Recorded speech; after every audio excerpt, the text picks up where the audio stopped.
Universal education is one of the aims of the United Nations, and that's ambitious given just travelling to school can be a huge logistical problem in some of the world's poorest countries.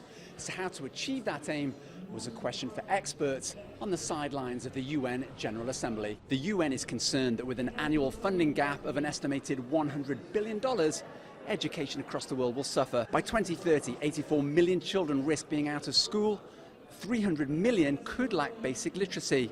That said, primary and secondary education completion rates are rising.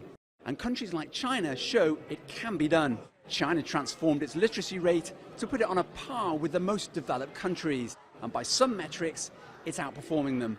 China is like a country that really focuses on the education. But some here say achieving the UN's goal of inclusive and equitable education by 2030 is a huge challenge that requires transforming the entire concept of learning itself, how to use artificial intelligence, and work with business leaders. We saw after the pandemic that there were some students who learned on their own and loved it and didn't want to go back to the traditional way of doing it.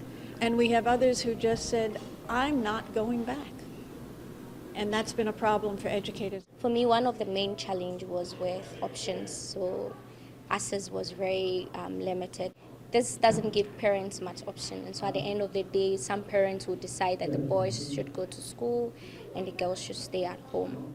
And if merely getting children to school is a challenge in some parts of the world, so is getting teachers to teach them. The COVID-19 pandemic accelerated a trend of overworked and underpaid teachers leaving the profession. And the UN estimates that in sub-Saharan Africa, some 16.5 million teachers are now needed. Owen Fairclough, CGTN, New York.